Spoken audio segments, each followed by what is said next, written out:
Hello and welcome to this exploring session, and today we are looking at The Pride of Life, a fragmentary play dated to somewhere around 1350, somewhere in the 14th century sort of area. It is the earliest text that looks a bit like a morality play. It is also a play that we have done before. We've actually done this before we existed properly as a thing. 5 years ago, I produced a stage version of this community production of The Pride of Life with a reconstructed ending. And there are videos and there are rough recordings on the podcast that do exist. But I wanted to go back quite deliberately to look at the original text and look at it in a slightly more dogmatic fashion and get these wonderful volunteers to attempt to read through the manuscript as it sort of comes to us. The original manuscript is lost. Sadly, it was destroyed little under 100 years ago because it was in Dublin where this text appeared. It had luckily been transcribed before its destruction. And there are lots of questions about its provenance. There are indicators within the text for it coming from England, but also indicators, not least the fact that it was found in Ireland, that it is Irish as well. It may have been copied in Ireland based on an English text, or it might have been an Irish text that happened to tour or mention certain locations in England. There are lots and lots of questions of which I don't think there will ever be a definitive answer. But reading with me today, we have this fabulous team. So reading today, the Queen, Regina, is... Hi, I'm Ruth Evans. I'm a specialist in later medieval literature and I live in St. Louis, Missouri. Reading the prologue, and one of the soldiers' usually strength is... Hi, I'm Liza Graham. I'm an actor and general geek in London. And reading another of the soldiers' health and also a priest is... I'm Alex Fairley. I'm an actor from the Highlands of Perthshire. And reading today the king, and also maybe occasionally mirth or solace or Nuncius, the messenger of the peace, is... Hi there, my name's Sasha Cooper and I'm a professional actress, director, dancer, all-round performer in Brighton in the UK. And I may also at times be Nuncius, depending on the balance of forces and wherever we stop or start or not, to fill in as required. So I say we're going to start reading through the text fairly slowly. We're going to take our time. We're going to play around with how we approach it. We're going to start with Liza on the prologue, the prolocutor, and going to attempt at looking at it in a Middle English fashion. There are people within the group who are more and less experienced in this approach. We may also then go back over things in a more modern English attempt to try and pass meaning. The manuscript was very, very badly damaged along one side, so some of the words that are here have been inferred over time by various editors since the late 19th century, early 20th century, which has sort of, broadly speaking, sort of remained, and that seems to have become fairly standard. So we're going to stick with those, but we may question them as we go. So without further ado, I'd like to ask Liza to tell us what's the plot. Peace and hearkenet alle fair, rich and poor, young and old, men and women that been here, both laird and lewit, stout and bold. Lordinges and ladies that bethende, hearkeneth all with milde mode how Uragama shall gin and ende. Lord us well sped that shed his blood. Now standeth still and bethende, and tarrieth all for the weather, and ye shall, or that ye hen swende, be glad that ye come hither. Now here ye shall and hear a spell of mirth and eke of care. Hearkeneth, and he will you tell how this Uragam shall fare. Of the King of Leaf, ye will you tell, he standeth first before all men that beth of flesh and fell, and of a woman he bore. He is forsooth full strong to stand, and is becomen of king, giveth laws in each land, and nis dread of no thing. In breed and leaking his leaf he ladeth, lordly he looketh with ear, prince and duchess he saith him dreadeth, he dreadeth no death for Judea. He hath a lady lovely, at all leaking, nay may he of no mirth main any miss, he saith in sweetness he will set his laking and bring his bale boon into bliss. Knichtes he hath comelijk in bread and in leint, not I never none such of study, nay of strength. What helpeth to yip muckle of his meat, or boast too much of his bliss? For sorrow may sit on his seat, and mirth may he not miss. Here ik is the lady of London, the finest a lord for to lade. Glad may he be for to stand and behold that blissful blade. That lady is literate in lore, as comely becometh for a queen, and munnet here mak evermore, as a dar for dread him to tain.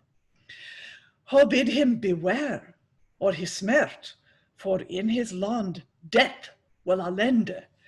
As ho loveth him ghostlich in hurt, ho bid him beware of his hand. Ho beginneth to carp of char these words without lessing. Death doth not spare, knichtes, kaiser, ne king. No lord, leave thy licking, which bringeth this soul great bale. This answer ho had of the king, yea, this is a woman's tale. The king took not to hurt, for it was a woman's speech, and yet it mad him to smert, one him it help no late. The queen yet can here understand what help there might be, and sent after the bishop of the land, for he could more than he. He came and preached all that he could, and warned him hall of his hind. It savereth not in the king's moot, but home he bade him wind. When the bishop is them wend from that kine strife, to death a messenger then send hath the king of life. For he him would do understand that all he may deal and dicht, he would come into his own land on him to kit his micht. Death cometh, he dreameth a dreadful dream, well acht all carry, and slow father and mother, and then him, he would none spare. Soon after it befell that death and life then together it taken, and ginneth and striveth a sterne strife the king of life for to whack. With him driveth Adon to grunde, he dreadeth nothing his knichtes, and dealeth him deep death's wounde, and keeth on him his michtes. When the body is doneybrocht, the soul sorrow awacketh. The body is prayed is dear abocht, the soul the fiend is tacketh. And through prayer of o'er a lady mild, the soul and body shall dispute. She will pray her son so milde goodness she will quit. The course that ne'er knew of care, no more than stone in way, shall wit of sorrow and sore care and throw between hem twae. The soul thereon shall be way that the fiendes have ycocht, and o'er a lady shall therefore pray, so that with her he shall be left. No baith in peace, and baith hende, and disturbeth not or place. For this organ shall gin an ende through Jesus Christus sweet grace. And we'll just pause there. That was lovely, That was great. lovely. Oh my God. Well, I apologize to Ruth and anyone else who really knows this stuff. It No, sounded really good. I learned Middle English in the 80s, and my diction might be out of fashion, and also I made a couple mistakes that, yeah, anyways. Yeah, well, it's just a read Spelling through. doesn't help. No. I mean, death sometimes has a TH and sometimes just a T. Yeah. Damn that scribe. Yeah. It's I can ask the room because I'm trying not to lead the witnesses to it because I've already done it, so I know exactly what's going on. How did you it explains the whole plot of the play. Even with the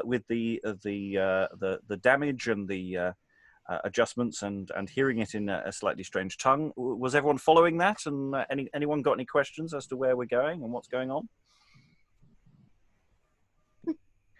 On occasion, it's a bit like I try to not read the script for some of it. It's much easier when you've got the words in front of you if you're not a Middle English speaker. But it is a little like I remember seeing some plays done in ancient Greek, and it's a bit like that. You kind of sort of let it wash over you and enjoy the sound of it. Much like going to watch opera, that is probably a bit where you switch off and don't read the thing. So I think I've got a vague outline of what's going on, but I'd probably want to sit and. This is probably one where I would, if I were going to watch it and it was going to be performed in the original language, I'd probably want to read it before. So I'm sure I remember reading Medea in translation before I went to see it in ancient Greek. So I was like, I sort of understand what the plot is, so I can sort of listen to it more like opera. But I just love the sound of it. It's beautiful. Like you could be reading the ingredients of a box of cornflakes and it would still sound lovely. That's very kind. Just out of curiosity, Alex, do you speak Scots? No, I don't. No, I'm a relatively recent transplant to here. So yeah, I've only lived in Scotland for a year. My paternal grandfather was from Glasgow, but my family's originally from Washington State, so my accent's all kind of messed up, really. Yes, and I do have a lot of family from Scotland, and I am half Scottish, but yeah, no. But lots of Scottish dialect today does the pronunciations are quite Middle English. You know? Yeah. I mean, the bits that I have learned, because I'm Munro bag, are the names of the hills. So things like Carnayoich and stuff, the hill of the goose. But I'm still learning, and apparently that's quite old-fashioned Gaelic that they're named in. But yeah, the cadences kind of remind me slightly of Scots. So I say, because we're all following that beautifully. Even what it starts really nicely. You know, the usual thing of "shut up, everyone." And I love the crap weather. It's like Terrieth Al for the weather. Yeah, it's written in the script. We're doing this outdoors. Let's fingers crossed.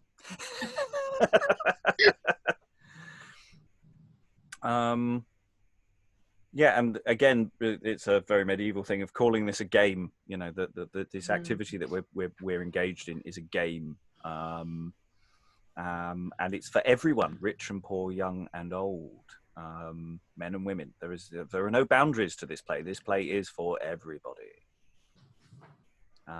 Also, hoping that there will be lordings and ladies. You know, there's social classes and things playing around.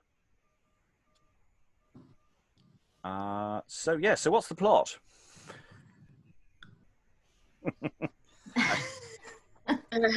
A struggle between death and life, and it seems to be that you just have to be alive to be proud. I mean, the king of life is proud because he's alive. I'm not sure whether he was proud as well or just proud because he's alive. Well, that's not clear yet. Yes. Well, what I suggest is we'll read through this again, and actually, what I think I'll suggest is actually we'll read alternate stanzas if that's good for people, and go around the room and just and don't worry too much about original pronunciation this time. Just try and piece the meaning.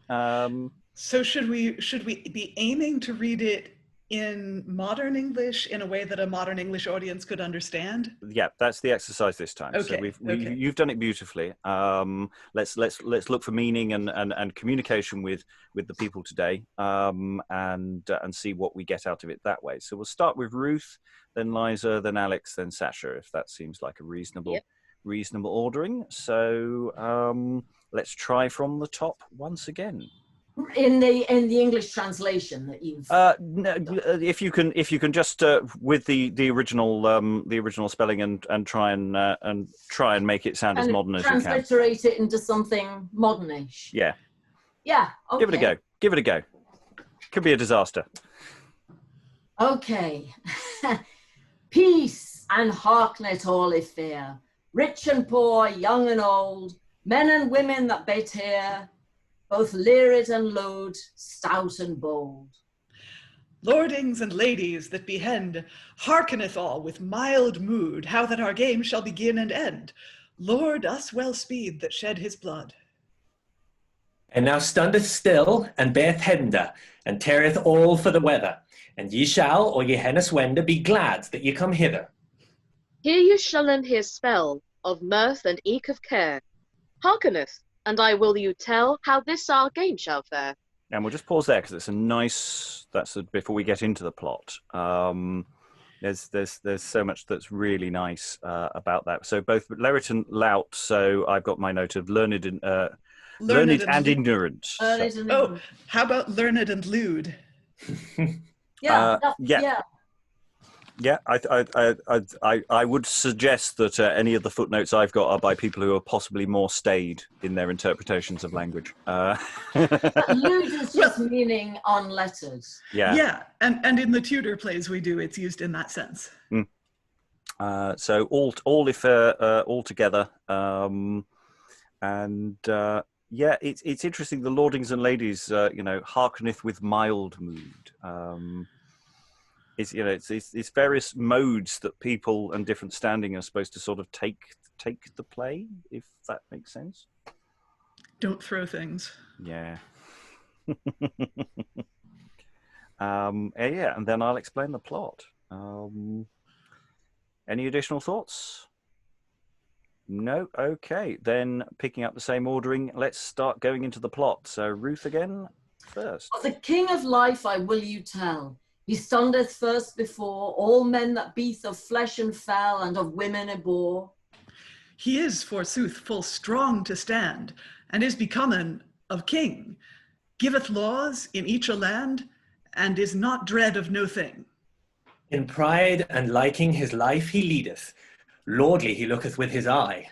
Prince and dukes he seeth him dreadeth, he dreadeth no death for to die. He hath a lady lovely, we're going to say start again. He hath a lady lovely, liking. Nay, may he of no mirth, meaning missing. He saith his sweetness, he will set his likenage, and bring his bale born into bliss. So he's got a lovely wife. In pride, he does have pride, but he do also say that, he seems to be a strong king, giveth laws. He's not afraid of anything. Not afraid of dying. Yeah. And other princes are afraid of him. Yeah. Yes, he's not afraid of it. Prince and dukes, he seeth him dreadeth. The moment they see him, they're afraid. It's got to be a big chap, I think.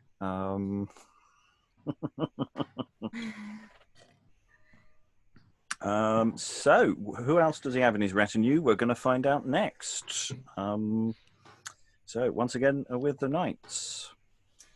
Knights he hath comely, in breadth and in length. Not I never none see of stotty ne of strint. What helps it to yelp much of his might, or to boast too much of his bliss? For sorrow may sit on his side, and mirth he may not miss.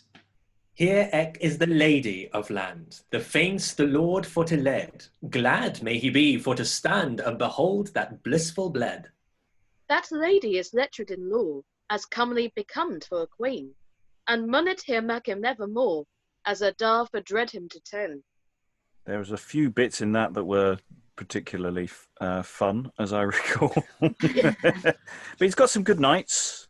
They're good. Yes, I've messed up there. Yeah, in breadth and in length. I like that. And not I never none such. It's such. Knew I never none such of cunning, knee of strength. Is stoute cunning, or is it stoutness? Or stoutness or study? I may have just inferred for something that worked better for that production, so it might be that you're more accurate there. So I can have a little look on that. Yeah, stoutness, I think, nor of strength. Strength. They're good knights. They're good knights. They're good knights. Yeah, they're the best. The best knights. They dance whenever they're able. Yeah. The best knights. He's got the best knights. He's got the best. These knights are going to be so tired of winning. They're going to be the best. Well, the gloss that I've got actually for what is it? Stotney. Stotty is audacity. Oh, audacity. Okay. I always take some of these with a pinch of salt. So, but yes, it's within that area that works well. But then I love the way, what helpeth to yelp much of his might. What? Yeah. Why am I? What does it help to say how awesome he was? Yeah. For sorrow may sit on his seat. Ruth, is that sorrow is put aside from him, or sorrow may be sitting with him even if he's joyful? How would you gloss that? Because I'm a little lost. I think it might be on his side. Yeah. Well, it depends if it's supposed to rhyme with might, because it could be sight. Oh, may sit on his sicht. That might make sense if there's a missing yoch in each case. Right. Yeah. It might, yeah, that might be what it is. On his sight. Yeah. I think I changed the on to in for sorrow may sit in his sight, and something like that to make it work. But I think that's starting to distort things. But it's sort of a repetition of some of the things. So I'm just in his sight sounds best, actually. Yeah.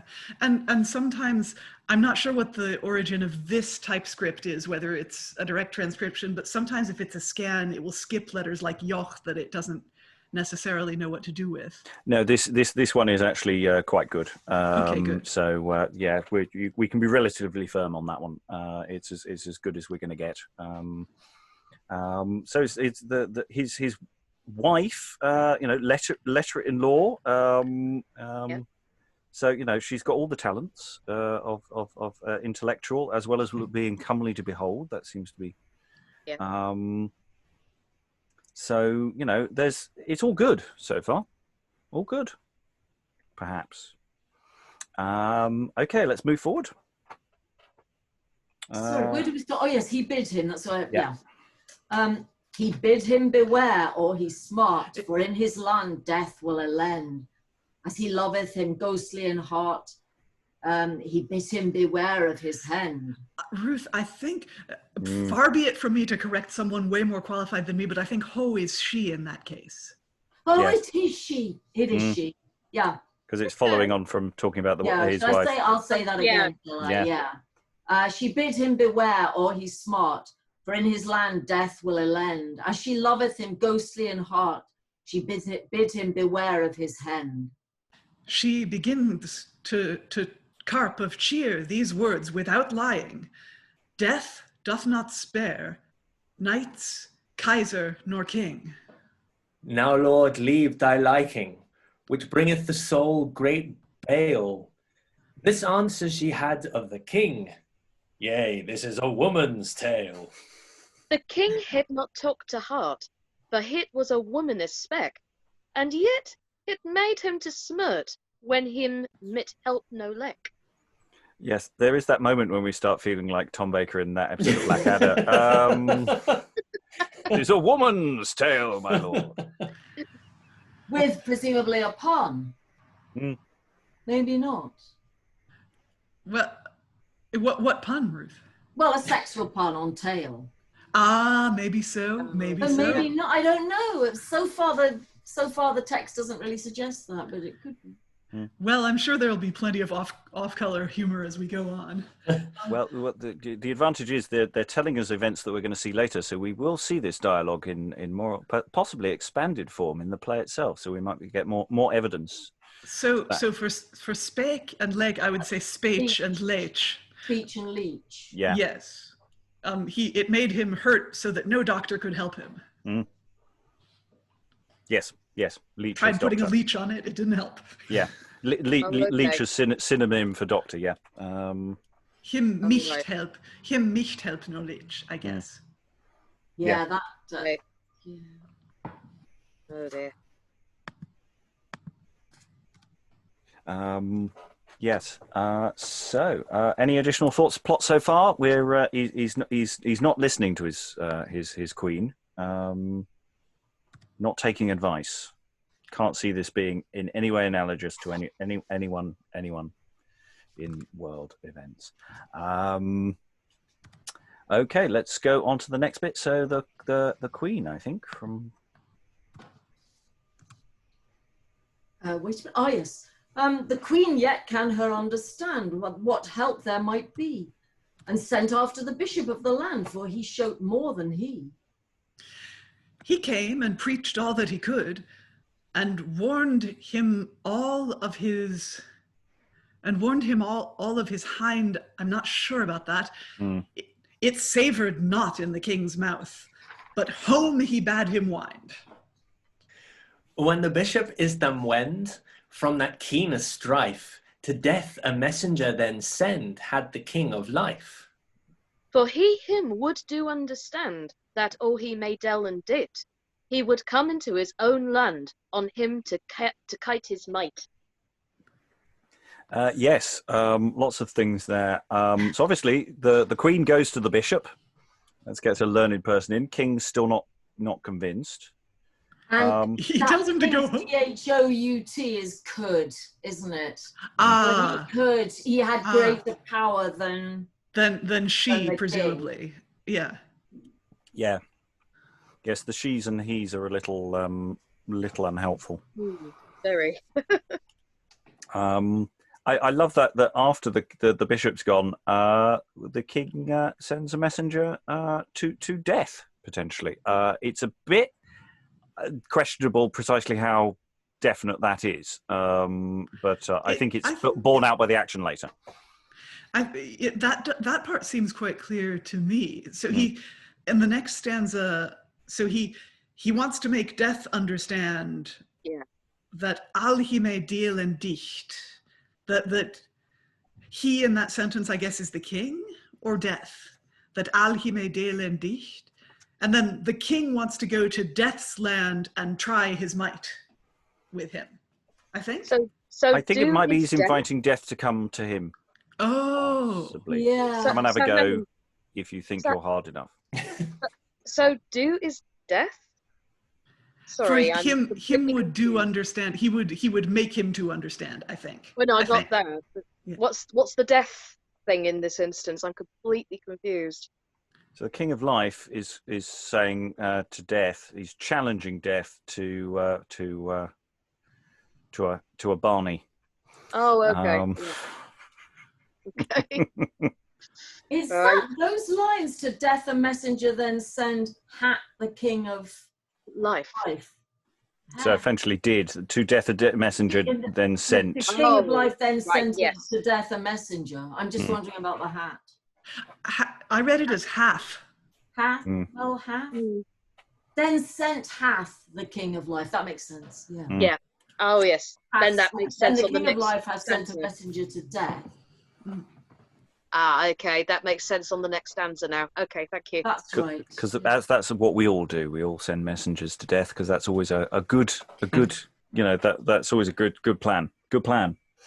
I can reasonably safely say at this point in the narrative that we're being presented here, that's as far as the play that we have remaining survives. So everything we have after here, I can give you no additional clues apart from the text you will see as to how the play ends. Okay.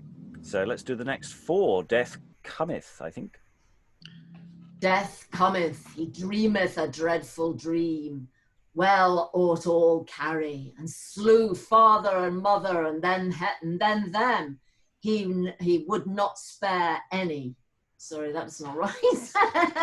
he would none spare. Barry. Soon after, it befell that death and life be together taken, and ginneth and striveth a stern strife, the king of life to revenge, or to, yeah. Rack, yeah, rack, yeah. With him driveth adown to ground, he dreadeth nothing his knights, and dealeth him deep death's wound, and kith on him his mights. When the body is down abroad, the soul's sorrow awaketh. The body's pride is here abought, the soul the fenders taketh. So yes, each of these stanzas is delivering quite a lot of plot. Yeah, it's getting all Ingmar Bergman in here. Yeah, it is. So Death turns up, and there's a dream sequence. It looks like here where he's seeing his mother and father and everybody dying. Yeah. Before Death actually turns up, I think. Disagree with me if you wish, because I may be wrong, because this is all we've got. Or does he actually kill the king, and then the rest is a drama of the soul? We're getting to the drama of the soul. I think that's from When the Body is Down. So it's that first stanza doesn't quite, it feels like the king's fallen asleep. He has a dream about Death coming, killing everybody, and then Death comes and kills everybody. But I could be really wrong about that. Yeah, I'd agree with that. It could even be, if we look at the last stanza read, it could be that journey into grief.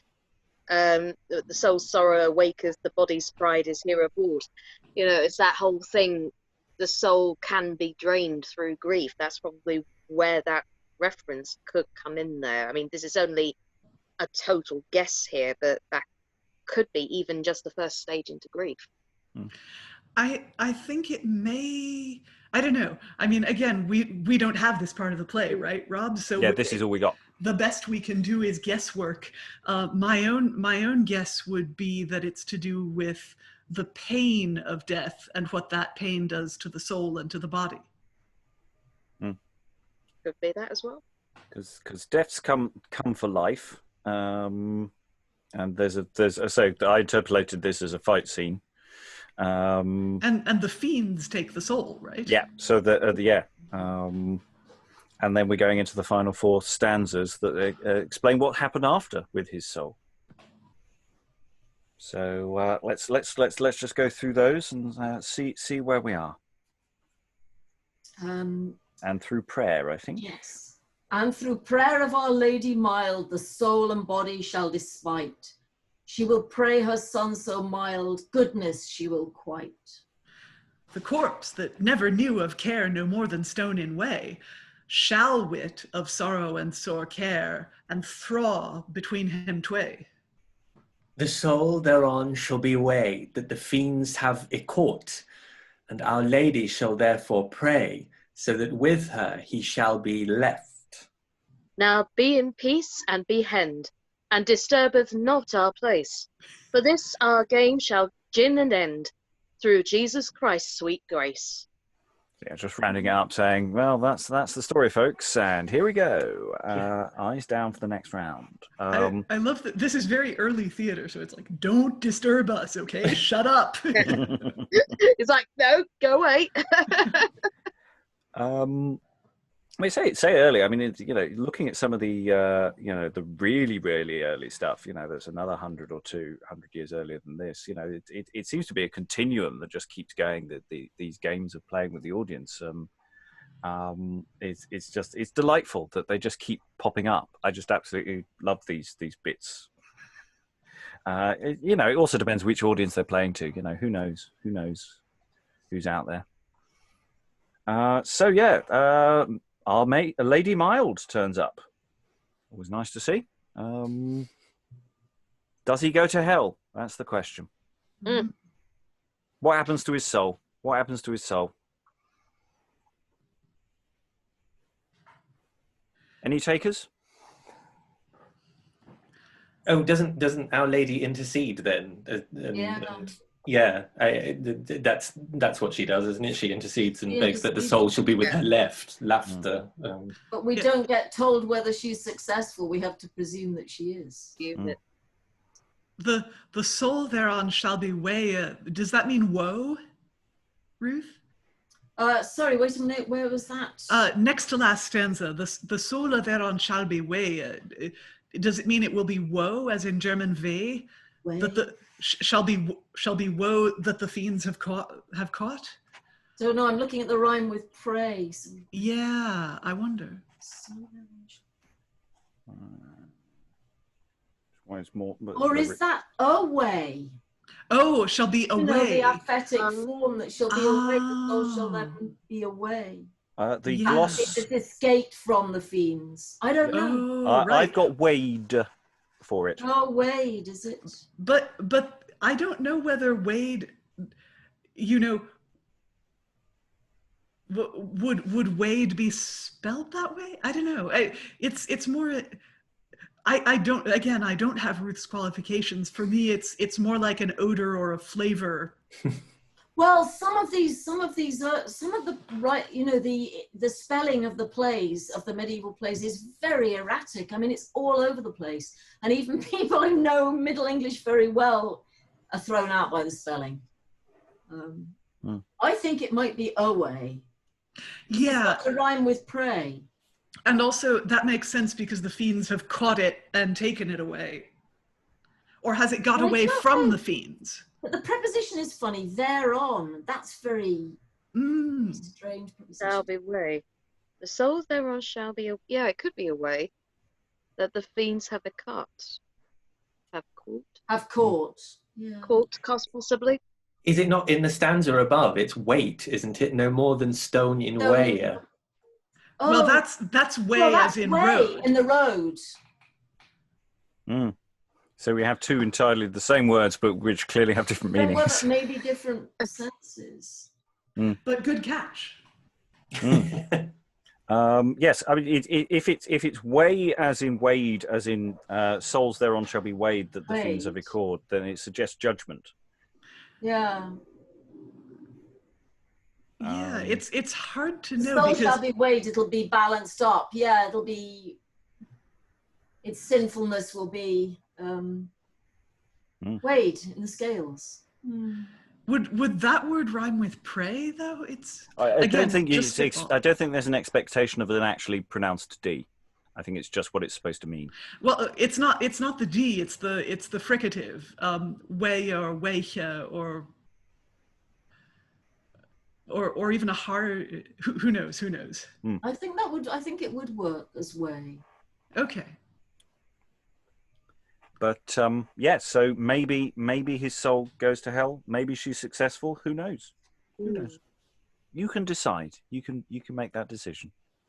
Okay, let's. Any additional thoughts before we move forward into action? No? Okay, I say action. Dialogue of some description now occurs. There are lacunas in the text as well, so there's at least one passage which actually really doesn't make the blindest bit of difference to the action at all, its absence, so it's sort of fine. And are we doing this in Middle English as much as possible? Those who can, give it a go. Say what you see if you don't know how to. Basically, yeah, just try and play with it and see what comes out. And we'll stop and start and talk about each speech almost individually or in little bits and see what comes up. We know the plot. We've just had it, so I'm sure this will be really clear. So sorry, I apologise. Let me just find where I am. So the king is going to begin by saying, basically, is what the Latin says there. Okay. Good luck. Peace. Oh, fingers crossed. All right. Okay. Peace now, ye princes of power so proud, ye kings, ye kemps, ye knights of corn, ye barons bold that bears me about. Sem shall you my soul, swains insworn. I squarest stout, stondest now still, and lesseneth to my hestus. I hote you now heard, or I shall worch you well with workers of will, and down shall ye drive, be ye never so dare. King I am, kind of kings icor, all the world wide to weld at my will. Nas there never no man of woman ibor, O gayen me with stond that I knowed him spill. Lordis of Lond beeth at my lendage, all men shall abow and how and embower. And then there's a massive break. So the king's being a bit boastful, I think, is he's making his boast. It's very herody. Yes. Yeah, definitely. Very much. It is. Yeah. Hubris. Yeah. But you know, he's king of kings. You know, he's a big man. And you know, he's confident. No man of woman Ibor is going to withstand him. He's probably Everybody right. bows to him. Yeah. Everybody bows to him. So, yeah. Or he will work them woe with works of will, and down they shall drive, be they never so dear. Yeah, you're all going to die. If you defy me, death. Well, he'll just work them woe. You know, he might, I don't know, tie their shoelaces together or something. Oh, no, that would just be too mean. Too mean. Oh. He's a monster. He's a monster, I tell you. Okay, so we have a break in the text, but the king may have cued in the queen to speak. The queen and the king have a little back and forth, and in the moment we then get the two soldiers, the primus miles fortitudo and secundus miles sanitas, so strength and health, basically. So let's go forward a little bit and see how it goes. So queen. Baldly thou art me boot, tristily and full troll. Val me ras thou art root, I inil change for no new. All in well I am bewent, may no graceful thing me grew. Liking is with me belent, a ling is it me behoo. Strength and hell, night is keat, duty, dearest and dead. Look for that nothing you shall let smartly to me sped. Bring it with you, Brit Brundis, Helmus Brit and Shem, for I am lord over all Londis, and that is well listen. Lord, in truth, though me trist faithfully to stand, though me live as they list, for one shield is the fond. Ich am strength, stiff and strong, never is switch none, in all this world broad and long, I mad of blood and bone. Have no doubt of nothing that ever may befall. Ich am strength, thy darling, floor of knichtes all. King of lift that bearest the crown, as hit is skill and rechte, I am helle come to tun, the kind courtesig nichte. Thou art lord of limb and life, and king without an end, stiff and strong and stern in strife, in Londa where thou wende. Thou nast no need to seek a sore, for no thing on live. Thou shalt live evermore. Who dare with thee strive? Strive? Nay, to me who is so good? It were but folly. There is no man that me do abode. Any villainy. Whereof should I dread when I am king of life? For evil should be speed to me that root strife. I shall live evermore, and crown bearer's king. I may never wit of woo. I live at my likenage. Okay, that's again we're going with the pride theme. That's a big pride ding dong there, isn't it? I mean, all his soldiers are going, yeah, you'll live forever, my lord. And strength and health, of course, are probably going to forsake him as soon as death turns up. I think we can assume that they're the first casualties of the assault by death later on. Yeah. I do like we've got one that's this sort of warrior figure and one knight that's more gentle and courtly. It's like, the kind courtes knicht,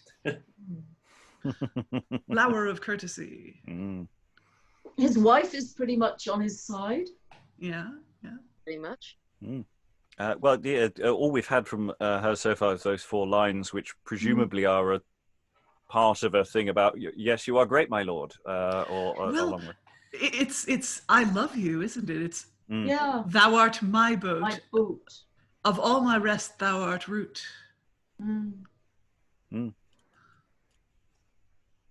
So yes, it's all is well at court at the moment. I think it's fair to say. You know, he's Yeah. great. Everything's great. He's got great soldiers. He's got a lovely wife. Things might go a little differently now because the Queen will, having said he's going to live forevermore, and be king forever. Yeah. This is the Queen less keen on this thought. Let's see where this goes. Seer, who sighest as they lister, who livest at thee willa, but something thou mista, and therefore hold thee stilla. Think thou hadst beginning, when thou were a bore, and but thou mak good ending, thee soul is forlore. Love God and holy church, and have of him some ire, fond his work is for to wear, and think that thou shall die. Deuce damn! Why sayest so? Thou speakest not as the sly. I shall live evermo, for both tooth and eye. Woldest still that I were dead, that thou might have a new? Whore, the devil gird off thy head, but thy word shall be review. Rue, sorry.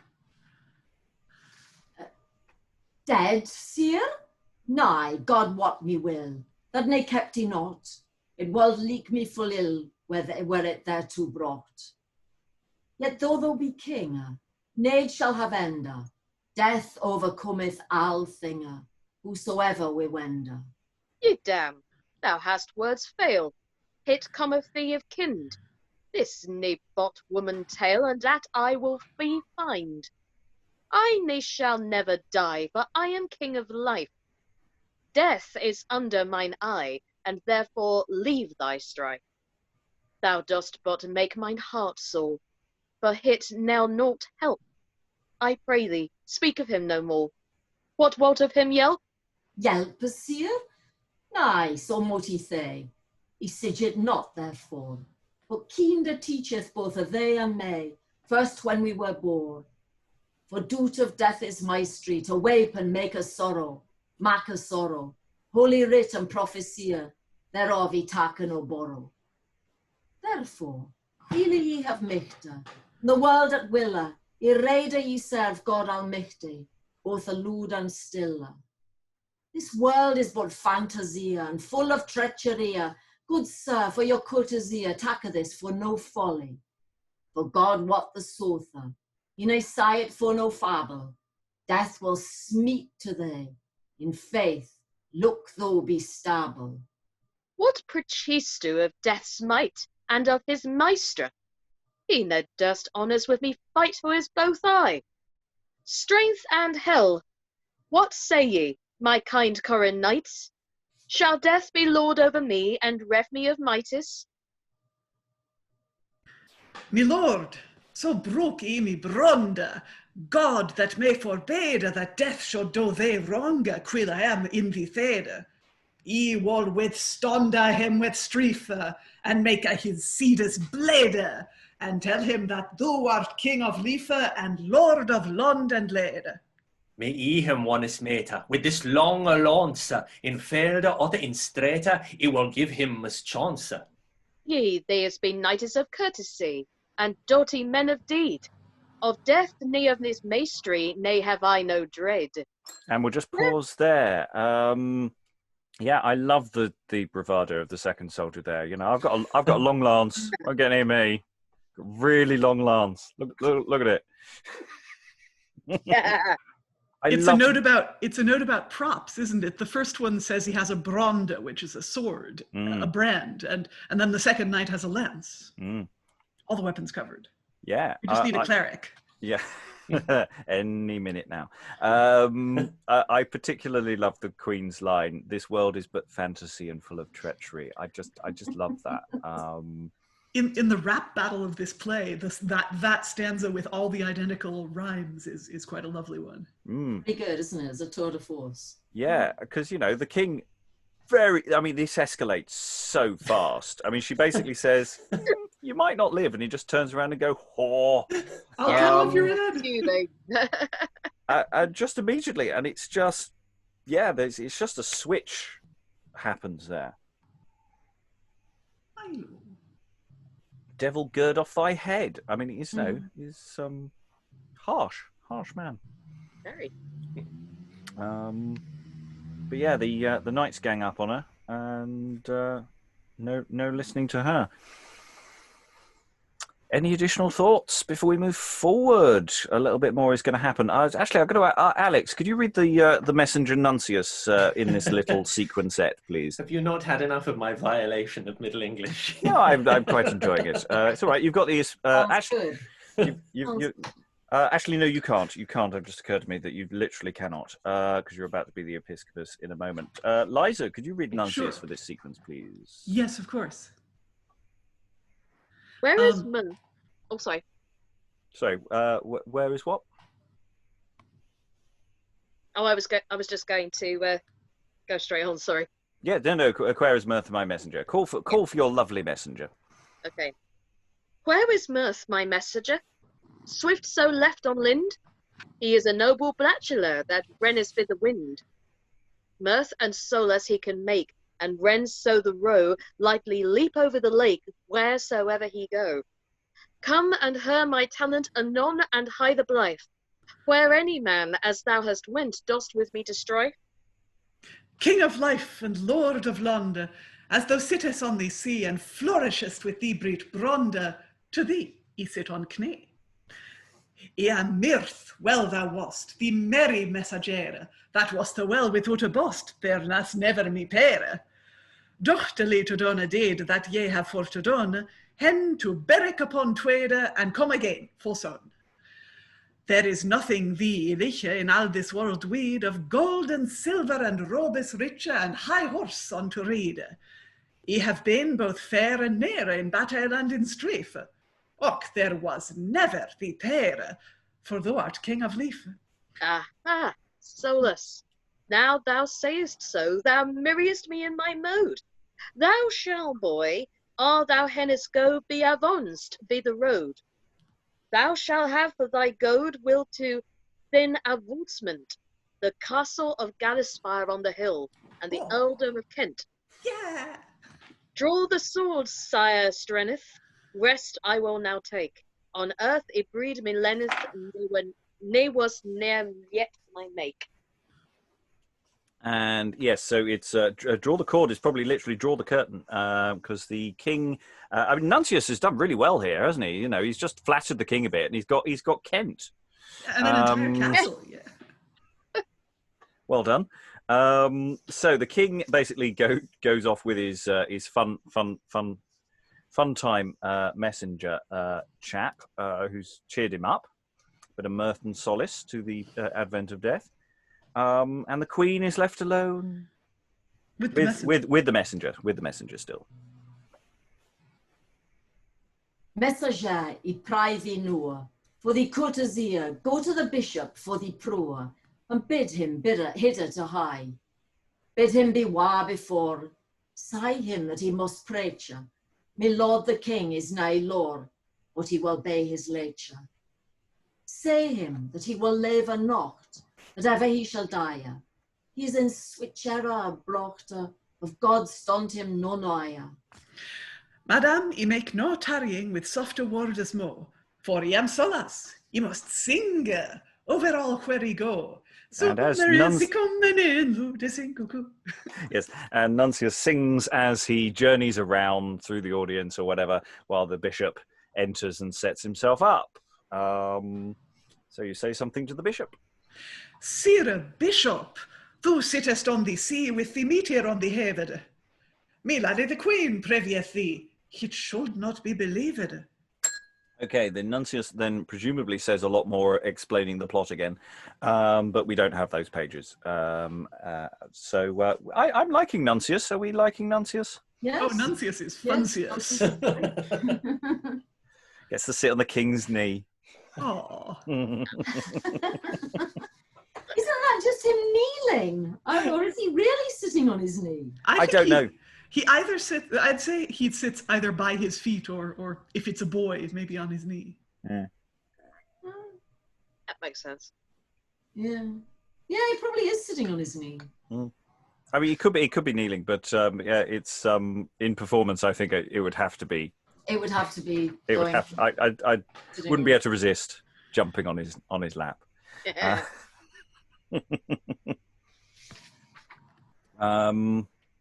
So yes, here we got the various geographical locations. So we've got Berwick upon Tweed. Nobody knows where Gallispear on the Hill is, and we all know where Kent is. Hopefully. Any additional thoughts? No. Okay. So Nuncius has delivered his message to the bishop. There is no indicator that the messenger is still here. So Nuncius has presumably buggered off, and now the episcopus has his chance to say his piece. It's a nice short speech. The world is now so woe, low woe, in such bal abound, that dread of God is all ago, and Troit is go to ground. Med is mad a demisman, straint bettit the law, Gale is mad a kept man, and Truit is done of Dow. Wit is now all treachery, office fouls and great, law is now all lechery, and courtesy is let. Play is now villainy, children bet on leret, holiday is gluttony, this lawyers bet irrerit. Sletmen bet blind, and look it all amiss, he become it unkind, and that is root iwis. Friend may no man find, of fremit nay of sib, the dead bet out of mind, great sorrow it is to live.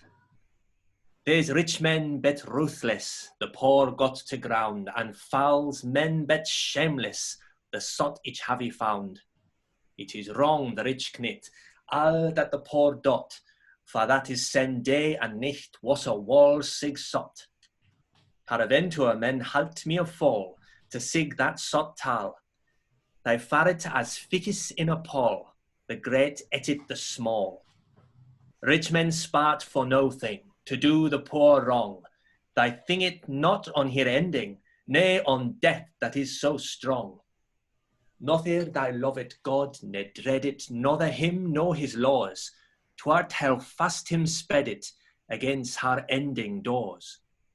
But God of his goodness, yim ham grass to amend, into the delful darkness the got without hend. There is dread and sorrow, and woe without well, no man may other borrow, be there never so fell. There no fallit, no mainpris, ne supersidias, they he be king or justice, he passit not the pass. Lord, that for his manhead, and also for his God, that for love and not for dread died upon the road, give o grass or lift to lead, that be your solace to bot. God of heaven for his Godhead, live that hit so mot. Amen. So yes, I mean, there's a lot of repetition and there's a lot of extension of the same thing, but the land's going to rack and ruin, people. It's the great eateth the small. Yeah, that's great, isn't it? You know, it's a Big really fish are eating those little fish. Yes. Children are unlearned. You know, they eat too much. There's some legal terms there, aren't there? Main prize and yeah, ne supersidios. Yeah. Yeah. It's true. The laws of man cannot prevail in the kingdom of death, right? Yes. The baby king or justice.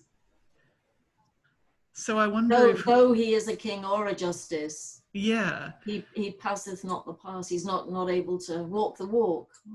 So I wonder if whoever wrote this had studied law in some way, or maybe a lawyer stuck that stanza in or something.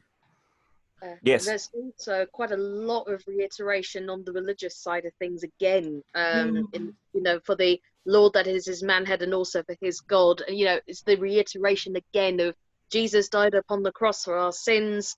Your souls your souls are to be saved, and it's almost like it needs to completely hammer home the point again. But we have seen this in previous texts. This is just literally framed in a different way, though, language-wise. Well, he is a priest. I'd be disappointed if he didn't do some of the God stuff, Yeah. Yeah, but it's hammering home the point again, again.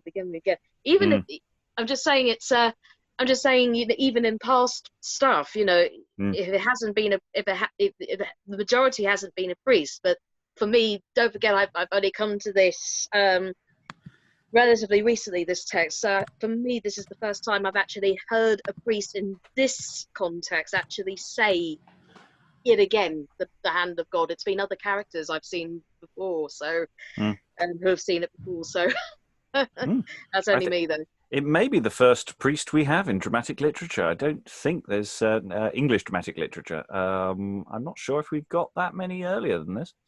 Oh, okay.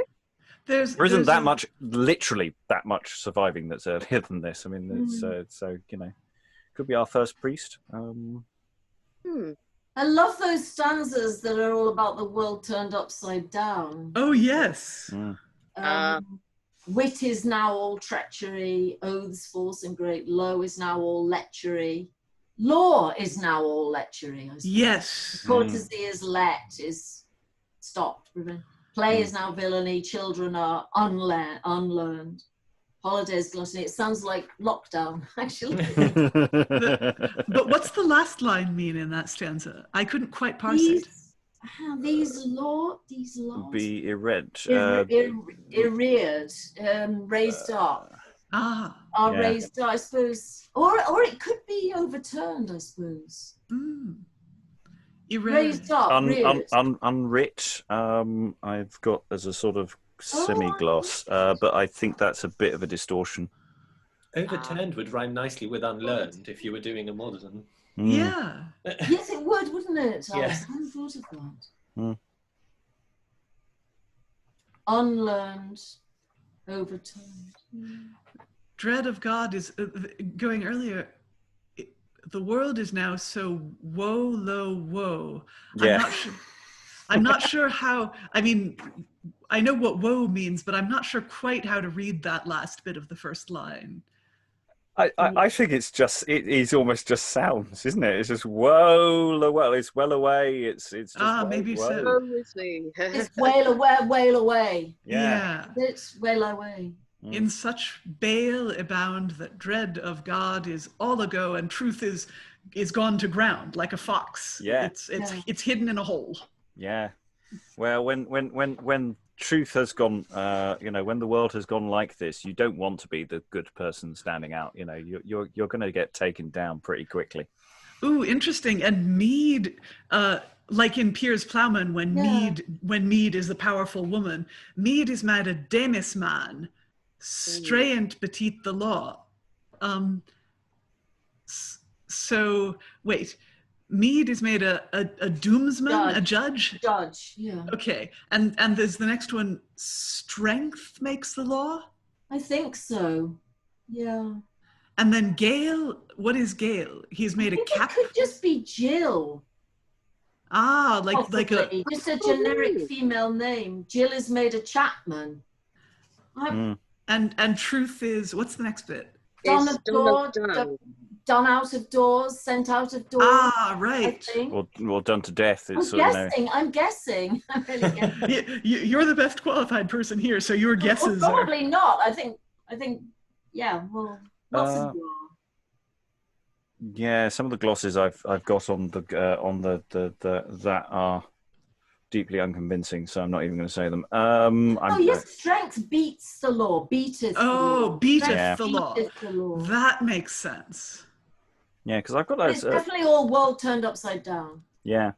Gale, I don't know about Jill. Well, I've got Guile. Guile. Guile. Oh, that would work. Guile, and I got Guile! Setman as merchant. Guile is made a merchant. Yes, a chapman. Yeah. Chapman.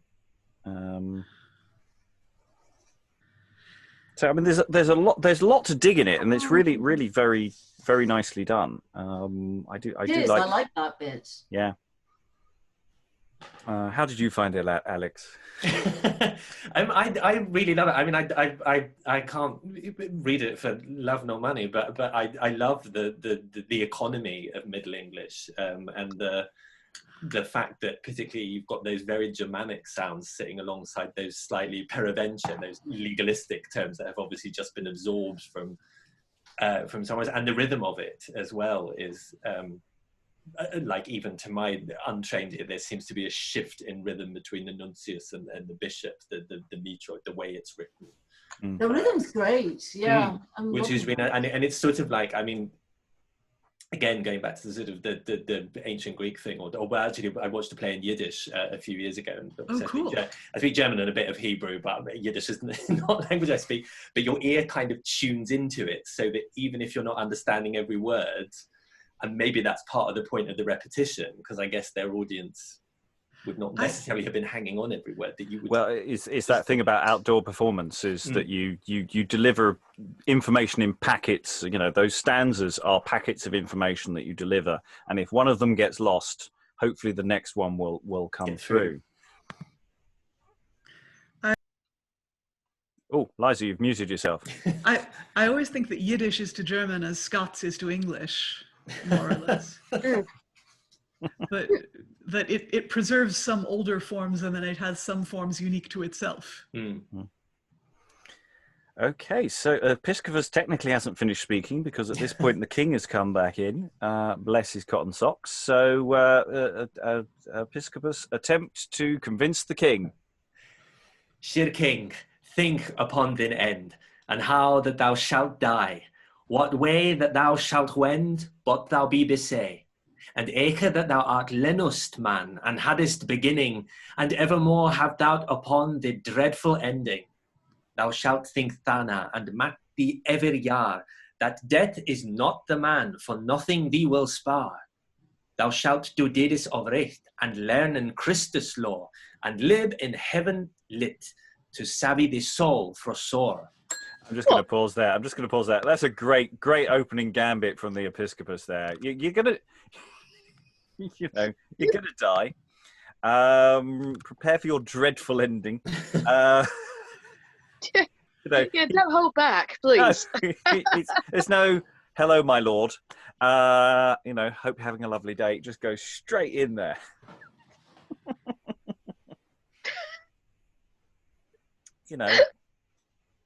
Not even a bio leave. Okay. King, how well do you take that? From what I can see, not very well here. What? Bishop babbler, scold ye of death have dread. Thou art but a chagler. Go home thy way, I read. What? Come thou therefore hither with death me to Arthur, that thou and he bot together in this ski what were. Go home. God give thee sorrow. Thou raised me in my mod. War wilt thou prick tomorrow. Thou know'st ne'er bear the rod. Troust thou I would be dead in meing lip. Thou least screw bullhead, evil mought thou thrive. What should I do at church? What? Sure bishop, wastower, nay, church nis no will cat, his will abide there.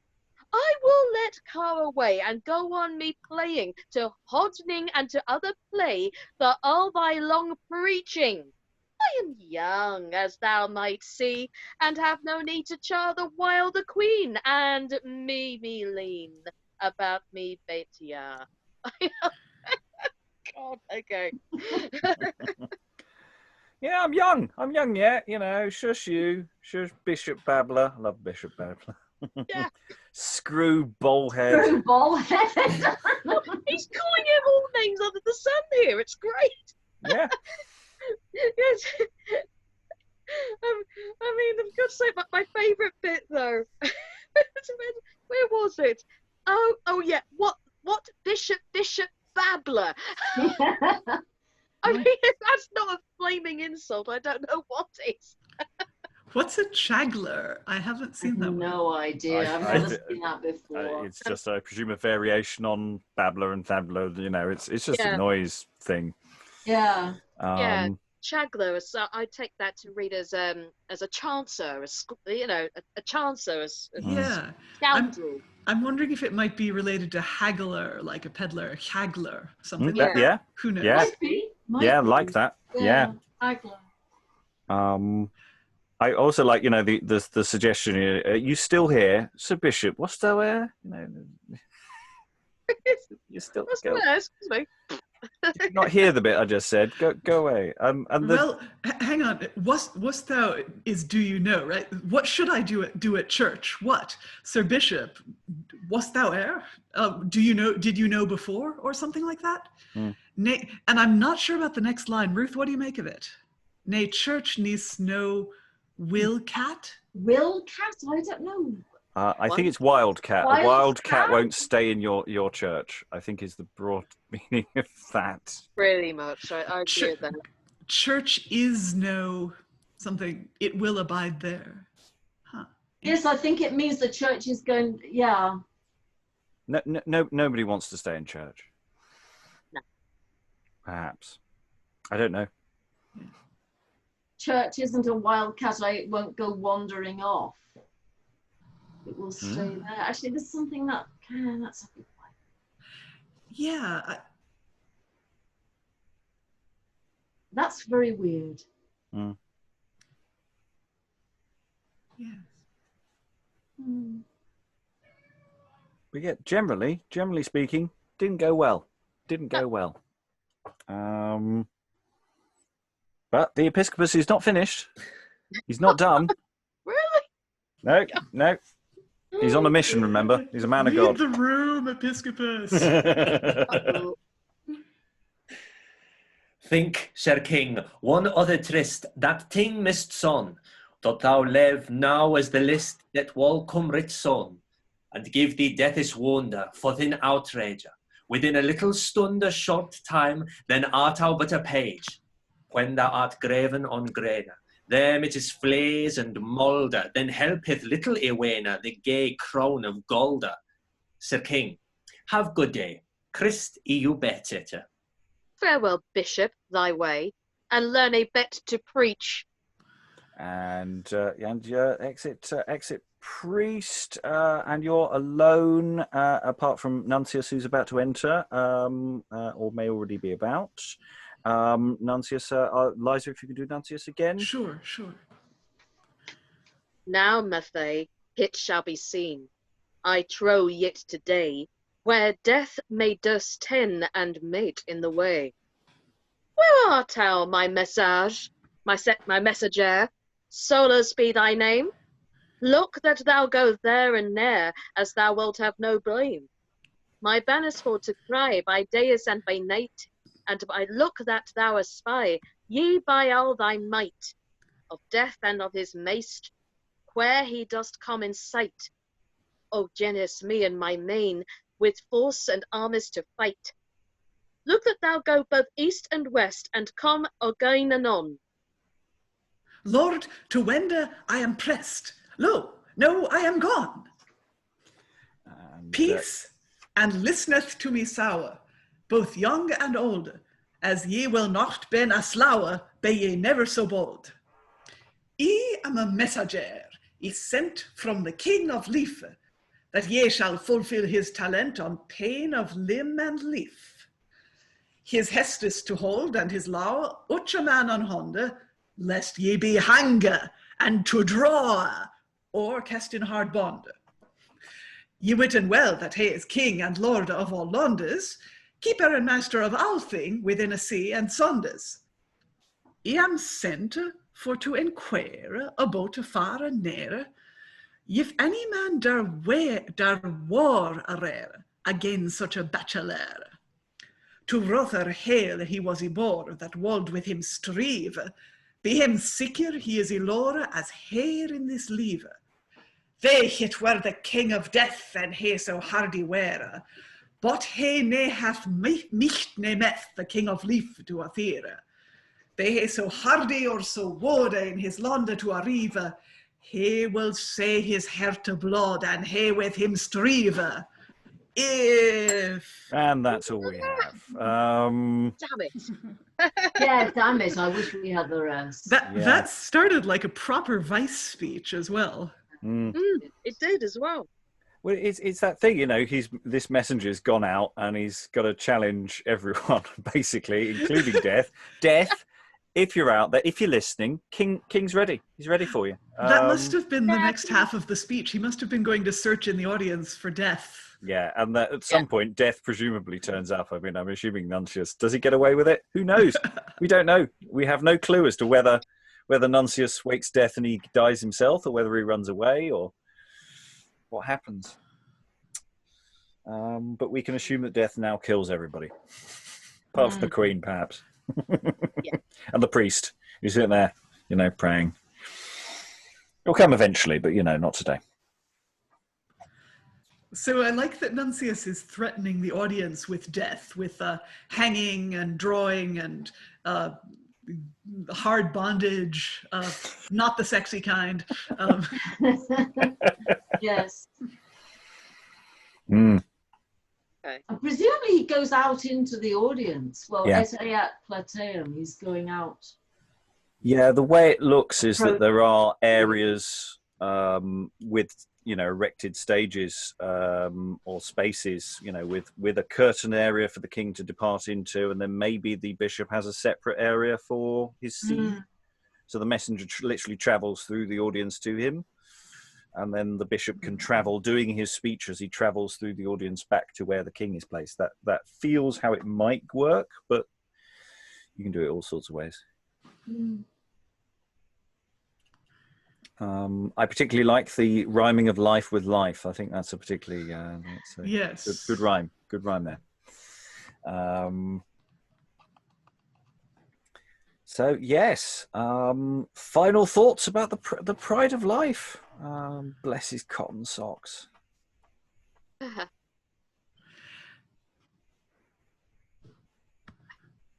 You know, there's no ending. There's a radio version from the 1950s that did basically just repeated used the closing narration from the opening to fill in the ending. And a couple of the lacunas are fixable to a degree. So like when the Nuncius delivers his message to Episcopus, he just repeated what the Queen said to him earlier, just to fill that gap in. I used the death of Herod from End Town to do the actual death of the king. So just to fill in those gaps. That's good. They're very similar characters. Yeah, worked quite well. So it just involved a little bit of additional physical movement stuff just to fill in some gaps. So it is performable. It's not very long, 20 minutes maybe. I think it would be fun. Yeah, good work. Yeah. I mean, I there were really a like lot. it. It's such a shame the end's missing, because I think it's kind of really caught my imagination. I wonder if there's something that could be done with it, like the Tony Harrison mysteries, that he kind of rewrote those 3 mysteries and sort of set them in modern English, but they have that whole sort of Pilate am I, prove Prince of Great Peer, I was put into Pontius the people to press, kind of weird, artificially rhymed speech, that whether you could sort of flesh it out like that, or whether you could, if you were presenting it visually, that you could do something dumb showy or sort of even semi-balletic with it. But I really enjoyed it. I'm disappointed at the end. Yeah. Especially as you cannot write bad dialogue for Death. You know, the deaths we have from you know, Castle of Perseverance, Every Man, you know, they're fabulous people. You know, you can't write, you know, Pratchett learned that very quickly. You can't write bad dialogue for Death. So the absence of Death's dialogue hurts me quite a lot. I'm quite sad. And I more and more hearing it in, I'd be interested to sort of to see it done in as near to original pronunciation as you could do, but I guess that would throw up questions about the acting style that you use. I think one of the reasons why I could understand some of the ancient Greek stuff I saw was because they did it in a very, what would you call it? I don't know, passionating, operatic almost style. And I wonder whether this would almost have to be, it has a really sort of storybooky feel to me, like that Grimm story about the people who go in search of death and what have you. Grimm got that from Chaucer. From the Yes. Yeah, I wonder we'd almost have to do it like that, sort of that weird Westphalian world. There is a tableau-y quality to a lot of this. I mean, it gets to the point very quickly for every scene. There's no throat clearing anywhere really. What's interesting about this particular text is the honesty behind it. And I'll be honest, I did find that very difficult to read, so I had to take a lot of guesses as to pronounce it. So hats off to all of you who aren't actually trained in this. But a lot of it, you can, I mean, a lot of it you can actually sort of hear the modern equivalent of it in your head as you're reading it, which kind of made it helpful for me doing it this way. Yeah, I mean, obviously I've studied Chaucer, but obviously nothing as early as this, so I'll be honest, a lot of it was out of my comfort zone a bit here, but pretty much got it in the end once I got used to everything going on in there. So but I love the honesty behind it. I think that's what's really struck me with it. There's no beating around the bush on any of it. It doesn't matter if you're male, female, bang. All the characters, all the lines, bang, straight in. No holds barred. Very good. Okay, any additional final thoughts? As we were reading it, I was wondering about final E and about whether it should be pronounced or not, because there's a lot of debate about whether it was pronounced in Chaucer's time, but I think sometimes you can pronounce it and sometimes not. But there's not in the King's speech, certainly that last speech of the King's. I think probably pronouncing the final E, mi banes for to cria, i dias and be nichta. I think you have to do that, and I think that really increases the sense of the kind of rhythm of the verse, which I think is handled very well. I really like that. Yeah, there was, I mean, in some cases earlier on, there was earlier on at the end of a line there was words spelled G-O-D, which since they talked about, that's right, it was about Jesus, it was for his Goda and died on Rode. Right. And I absolutely would put E's on the end of both of those just to distinguish it from God. Right, right. So that it would be Goda rather than God. I did wonder that, but I wasn't sure at all. Okay, well, on the whole, a thumbs up for The Pride of Life. Even in its damaged state, it's definitely stageable. Definitely, we've done it. With modernising to a degree, it's the syntax that gets you rather than the actual words. But it's definitely doable, or it actually, for the size of the project as well, and because the narrative is very simple, it's the kind of text that actually would work very well for an original pronunciation kind of approach, because it's life, it thinks he's going to live forever and then he doesn't. That's the plot. People try and tell him he won't, and he doesn't listen. So it's not like we're hanging on to a complex narrative that and it's quite short. So it's actually a very good project to look for doing a Middle English kind of scope. So that's a thought. We need to choose a song or two for mirth.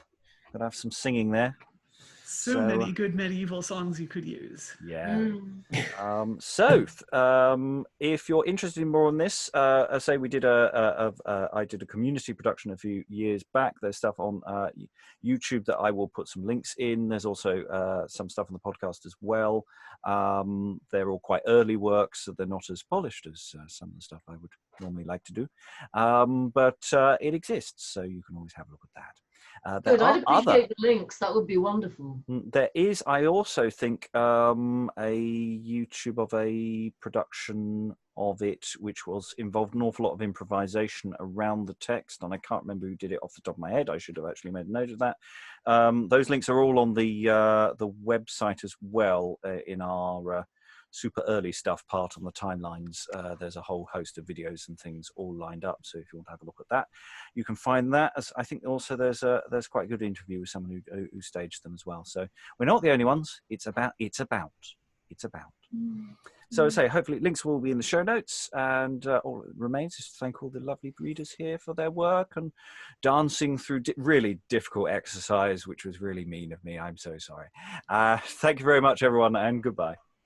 Bye. Bye. Bye-bye.